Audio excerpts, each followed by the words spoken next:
రోజు రోజుకి గోల్డ్ రేట్లు పెరుగుతున్నాయి. తాకట్లో ఉన్న బంగారానికి వడ్డీలు పెరుగుతున్నాయని టెన్షన్ పడుతున్నారా? కొమ్మూరి గోల్డ్ వచ్చాక ఆ టెన్షనే పోయింది. కొమ్మూరి గోల్డ్. నమస్తే, వెల్కమ్ టు అవర్ ఛానల్. అమెరికాలో కాల్పులు సర్వసాధారణమని చెప్తాము, కానీ ఒక మసీదులో జరిగిన ఈ కాల్పుల ఘటన ముగ్గురి ప్రాణాలను బలికొంది. నిజానికి నల్ల శరీరం గలవారు తెల్ల శరీరం వల్ల వారి మీద ఎక్కువ కాల్పులు చేస్తారని చెప్పేసి వాదనలు ఉంటాయి. కానీ ఇందుకు భిన్నంగా ఒక ప్రార్థనా స్థలంలో మసీదులో ఈ దాడులు జరగడం కాల్పులో కలకలం రేపుతుంది. దీనిపైన మనతో మాట్లాడేందుకు సీనియర్ జర్నలిస్ట్ దాము బాలాజీ ఉన్నారు. వారిని మరి విషయాలు తెలుసుకుందాం. సార్ నమస్తే. నమస్తే సార్, ఈ కాల్పుల వ్యవహారం ఎలా చూడొచ్చు? అది ఒక ప్రార్థన మందిరం మసీదులో జరిగింది. మనకి ఎక్కువగా అమెరికా, కెనడా, యూరోప్ దేశాల్లో ఈ మాస్ షూటింగ్స్ అంటారు. అంటే మాస్ షూటింగ్స్ ఎక్కువ జరుగుతుంటాయి. అంటే ఎవరో వచ్చి సడన్ గా ఒక గుంపు మీద కాల్ చేయడం ముఖ్యంగా స్కూళ్ళల్లో జరుగుతుంటది. సో ఇలాంటిది ఇప్పుడు ఈ మధ్య కాలంలో ఎప్పుడు లేదు. మసీదులోకి వెళ్ళి కాల్పులు జరపడం మనం మామూలుగా అయితే పాకిస్తాన్లో ఇలాంటివి జరుగుతుంటాయి. పాకిస్తాన్లో ఏంటంటే ముస్లిం టెర్రరిస్టులు అక్కడ పాకిస్తాన్ ప్రభుత్వానికి వ్యతిరేకంగా ఉన్నారనమాట. వాళ్ళు వెళ్ళి పాకిస్తాన్లో ఉండే మసీదుల్లో ఆ మధ్య కూడా మానవ బాంబు వెళ్ళి పెట్టి చనిపోయారు. అయితే అమెరికాలో మాస్కుల్లో ఇటువంటి సంఘటనలు అరుదు. అలాంటిది మొన్న మండే 11:43 అక్కడ ఒక మాస్కులో కాలిఫోర్నియా రాష్ట్రంలో శాండియోగో అంటారు, అది శాండియోగో మాస్క్ అంటారు. ఇస్లామిక్ సెంటర్ ఆఫ్ శాండియోగో దాని పేరు. ఆ మాస్క్లో వాళ్ళకి ఏంటంటే ఇప్పుడు అక్కడ దీల్ హిజ్జా అని ఒక పవిత్ర మాసం ఈ నెల అనమాట. అందువల్ల ఎక్కువగా మాస్క్ ప్రజలు వస్తుంటారు. సో సడన్ గా 11 గంటలకు అందరూ లోపల మాస్క్ ఉంది, వర్షిప్ చేసుకునే వాళ్ళు వచ్చారు ప్రేయర్ చేసుకోవడానికి. అట్లాగే ఆ కాంపౌండ్, అది పెద్ద కాంపౌండ్, ఆ కాంపౌండ్ లో ఒక జూనియర్ స్కూల్ కూడా ఉంది. అంటే చిన్నపిల్లల స్కూల్, మూడో క్లాసు వరకు ఉన్న స్కూల్ ఉంది. ఆ స్కూల్ పిల్లలు కూడా ఉన్నారు. లోవర్ క్యాంపస్ ప్రీ కే స్కూల్ అంటారు దాన్ని. బ్రైట్ హొరైజాన్ అకాడమీ దాని పేరు. దాంట్లో పిల్లలు కూడా ఉన్నారన్నమాట. అంటే మామూలుగా పిల్లలు ఉన్నారు, ప్లస్ ముస్లిం ప్రేయర్స్ చేసుకునేదానికి వాళ్ళు కూడా వచ్చారు. ఈ మసీద్ అనేది ఆ క్లేర్మాంటే ఏరియాలో అతి పెద్దదంట, చాలా పెద్దది. దానికి జనం ఎక్కువగా వస్తుంటారు. సో సడన్ గా అక్కడ కారులో వచ్చిన ఇద్దరు టీనేజ్ కుర్రవాళ్ళు, ఒకటి 18 ఏళ్ళు, ఒకటి 17 ఏళ్ళు. వాళ్ళిద్దరూ దగ్గర ఒక్కొక్కడు 5-6 గన్స్ తెచ్చుకున్నారు ఇండ్లలో నుంచి. తెచ్చుకొని ఇంకా ఫైరింగ్ స్టార్ట్ చేశారు. మొదట పార్కింగ్ ఏరియాలో, తర్వాత ఫ్రంట్ ఏరియాలో ఫైరింగ్ స్టార్ట్ చేశారు. స్టార్ట్ చేసినప్పుడు అక్కడ ముగ్గురు గట్టిగా నిలబడ్డారు. ఆ ముగ్గురు లేకపోతే 100 మంది చనిపోయి ఉండేవాళ్ళు. ఆ ముగ్గురు వీరులు అని చెప్పుకోవచ్చు, లేకపోతే ఆత్మ బలిదానం ఇచ్చారు. ముగ్గురు కూడా చనిపోయారు.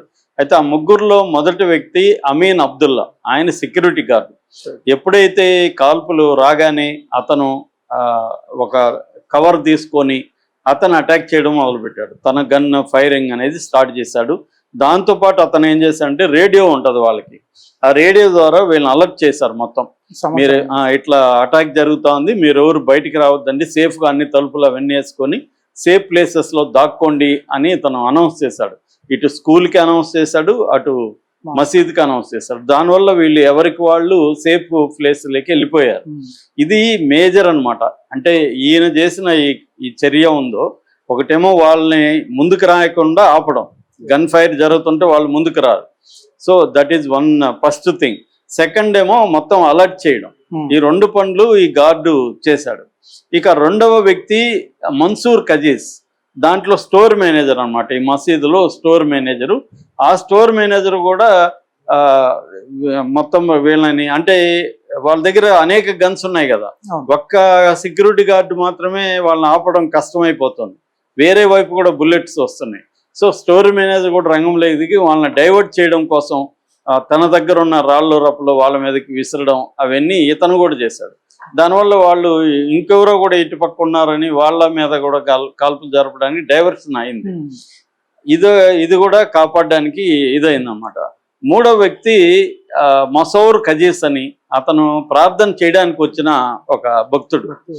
అతను ఏం చేశాడంటే, అతను కొంతమంది పిల్లలు వాళ్ళు ఉంటే వాళ్ళని కాపాడడం కోసం ఇతను వాళ్ళకి షీల్డ్గా, రక్షణ కవచంగా వెళ్ళిపోయి అతను డైవర్ట్ చేయడానికి వాళ్ళని అరిసి గట్టిగా డైవర్ట్ చేశాడు.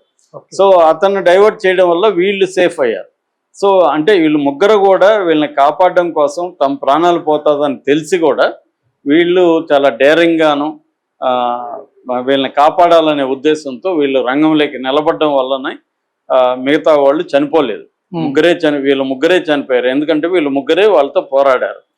మిగతా వాళ్ళంతా సేఫ్ గా ప్లేసుల్లో ఉన్నారు. వీళ్ళు ముగ్గురు కానీ లేకపోతే వాళ్ళు వచ్చేసి ఉంటే లోపలికి పిల్లలు ఎక్కువ మంది చనిపోయి ఉండేవాళ్ళు, భక్తులు కూడా ఎక్కువ మంది చనిపోయి ఉండేవాళ్ళు.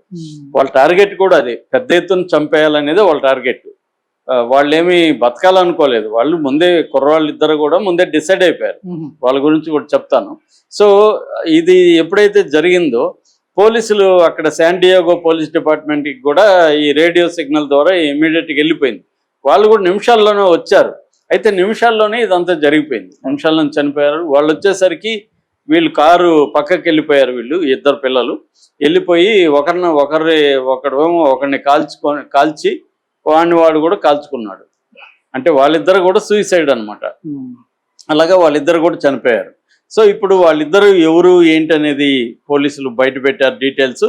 వాళ్ళిద్దరు ఎవరంటే ఒక అబ్బాయి పేరేమో కెయిన్ క్లార్క్ అనే అబ్బాయి 17 years. రెండో అబ్బాయి పేరు కెలబ్ వాజ్క్వెజ్ అని 18 years.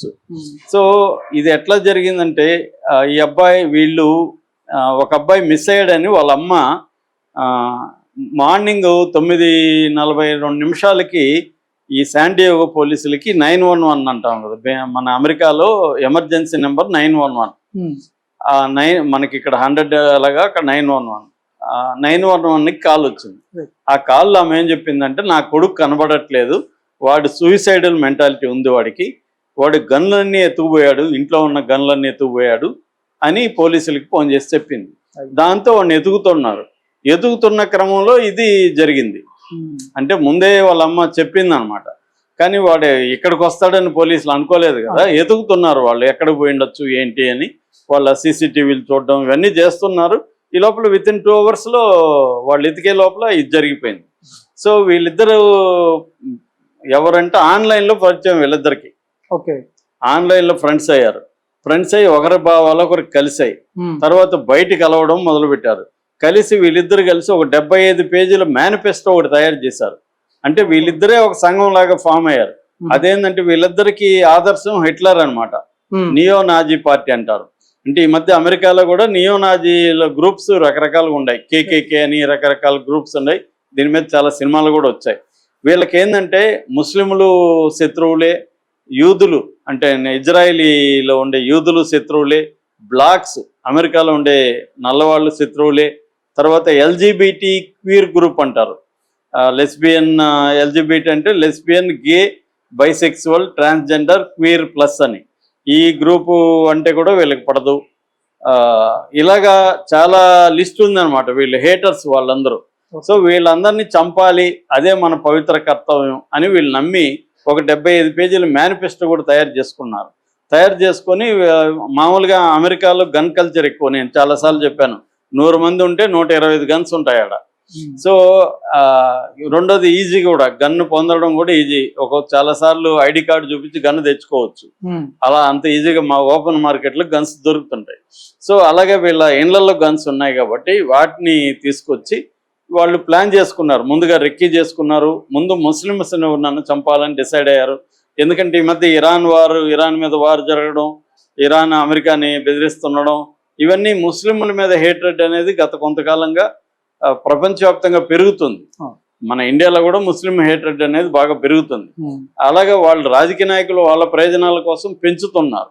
అలాగే పెంచారనమాట. అందువల్ల వీళ్ళు కూడా ముందు ముస్లింలను చంపాలని డిసైడ్ అయ్యి రెక్కీ చేసుకొని ఈ మసీదు ఇది పాపులర్, ఎలాగో ఇక్కడికి వస్తారు పవిత్ర మాసం కాబట్టి, ఇక్కడ వెళ్తే మనం ఎక్కువ మందిని చంపచ్చు, చంపినాక మన ఇద్దరం చనిపోదాము అని వాళ్ళు ముందే డిసైడ్ అయిపోయి వచ్చారనమాట. సో వచ్చి వాళ్ళు చంపదలుచుకున్నారు. కానీ ఈ ముగ్గురు, ఇందాక చెప్పిన ఈ ముగ్గురు హీరోస్ ఉన్నారు కదా, ఈ ముగ్గురు ఉండడం వల్ల వాళ్ళు ఎక్కువ మందిని చంపలేకపోయారు. దాంతో మంది చంపలేకపోయాం కదా, ఇంక చాలులే అన్నట్టుగా వాళ్ళు ఆత్మహత్యలు చేసుకొని చనిపోయారు. సో ఇప్పుడు పోలీసులు అయితే ఎంక్వైరీ చేస్తున్నారు. వీళ్ళిద్దరే ఉన్నారా, వీళ్ళకి ఇంకెవరన్నా వెనకాల దీని వెనకాల ఏమన్నా పెద్ద ఆర్గనైజేషన్ ఉండి వీళ్ళిద్దరిని మెంటల్ గా ఇలా ప్రిపేర్ చేసిందా? ఎందుకంటే 17 ఏళ్ళు 18 ఏళ్ల పిల్లలు ఆత్మార్పణ చేసుకోవడానికి సిద్ధమయ్యారంటే వాళ్ళ ఎంతగా వాళ్ళ మైండ్స్ బ్రెయిన్ వాష్ అయి ఉండాలి. వాళ్ళంతట వాళ్ళే బ్రెయిన్ వాష్ చేసుకున్నారా లేకపోతే ఎవరైనా చేశారా? ఈ మధ్య ఏంటంటే ఆన్లైన్ రాడికలైజేషన్ అనేది బలంగా ఉంది ప్రపంచవ్యాప్తంగా. సో అలాగేమన్నా జరిగిందా అన్న యాంగిల్లో అక్కడ FBI కూడా రంగంలో దిగింది. వాళ్ళు ఇన్వెస్టిగేషన్ అయితే చేస్తున్నారు. ఇప్పటి వరకు అయితే వీళ్ళ వెనక ఏ ఆర్గనైజేషన్ లేదు, వీళ్ళిద్దరే రాడికలైజ్ అయ్యారు, సెల్ఫ్ రాడికలైజేషన్ అని చెప్తున్నారు.